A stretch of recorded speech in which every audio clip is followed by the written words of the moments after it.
6 గ్యారంటీల అమలుకు ప్రభుత్వం సిద్ధమన్నదని 100 రోజుల్లో పూర్తి చేయాలనే ఒక ఆలోచన కూడా చేస్తుంది. ముందు ఇచ్చిన హామీ ప్రకారం ముందుకెళ్తూ ఉన్నది. ఇందులో 2024-25 వార్షిక బడ్జెట్కు సంబంధించి కసరత్తు ప్రారంభమైంది. ఆర్థిక శాఖ వివిధ శాఖల నుంచి వారి ప్రతిపాదనలను తెప్పించుకుంటున్నది.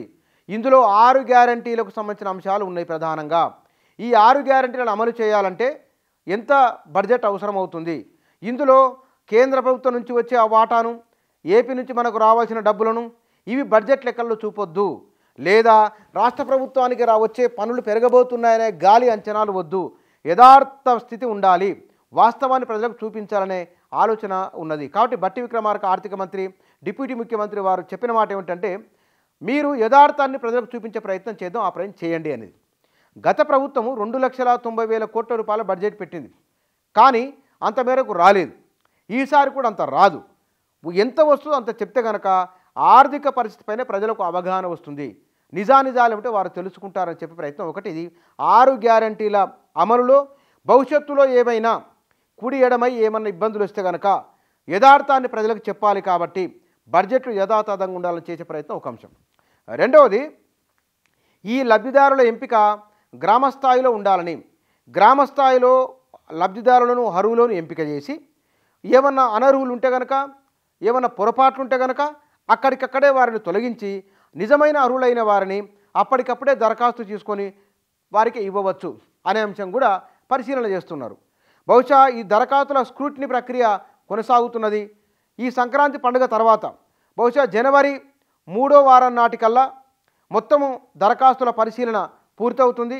1,25,00,000 ప్రజాపాలన దరఖాస్తులలో ఇందులో ముఖ్యమైనవి 1,05,00,000 వరకు ఇండ్లకు సంబంధించినవి, భూములకు సంబంధించినవి, కాంగ్రెస్ పార్టీ అభయస్థానికి సంబంధించినవే దరఖాస్తులు ఎక్కువ ఉన్నాయి. మిగిలిన 20 లక్షల దరఖాస్తులలో వారి వ్యక్తిగతమైన విషయాలు, తర్వాత ధరణికి సంబంధించిన విషయాలు, కొన్ని గ్రామాలకు సంబంధించిన విషయాలు ఇందులో ఉన్నాయి. ఇవి వారికి అక్కడక్కడ రెవెన్యూ యంత్రాంగము వివిధ డిపార్ట్మెంట్ల వారికి పరిష్కారాన్ని చూపిస్తారు. కానీ ప్రభుత్వము తన విధానపరంగా లేదా తన పాలసీగా భావిస్తున్న దానికి చట్టరూపం కల్పించి అమలు చేస్తామన్న 6 గ్యారంటీల విషయంలోనే ఈ 6 గ్యారంటీలకు చట్టబద్ధత, 6 గ్యారంటీలు 100 రోజుల్లో అమలు చేయడము, ఈ 6 గ్యారంటీలకు లబ్ధిదారులకు కేంద్ర స్థానము గ్రామసభ.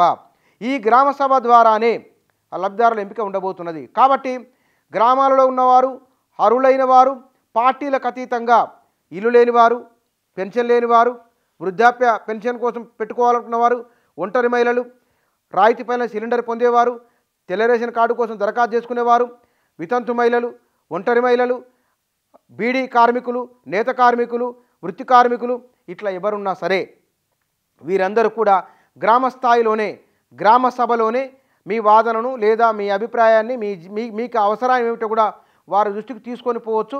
వారు ఇవ్వకుంటే కనుక అక్కడికక్కడే నిలదీయవచ్చు అనే అంశాన్ని కూడా గ్రామసభ వేదికగా తీసుకునే అవకాశం ఉంటుంది, తెలుసుకునే అవకాశం ఉంటుందని ప్రభుత్వం భావిస్తున్నది.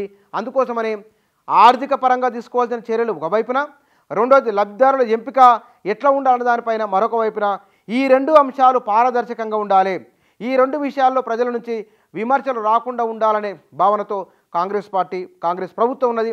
ఇది ఇప్పటి వరకు వారి ఆలోచన. మరి ఆచరణకు వచ్చిన తర్వాత ఎట్లా ఉంటుందని చెప్పలేం. కానీ ఇప్పటికైతే వారు వ్యవహరిస్తున్న తీరు, వారు ఆలోచిస్తున్న తరీకా ట్రాన్స్పరెన్సీగా ఉండాలనేది వారి బలమైన భావనగా మనకు కనిపిస్తున్నది.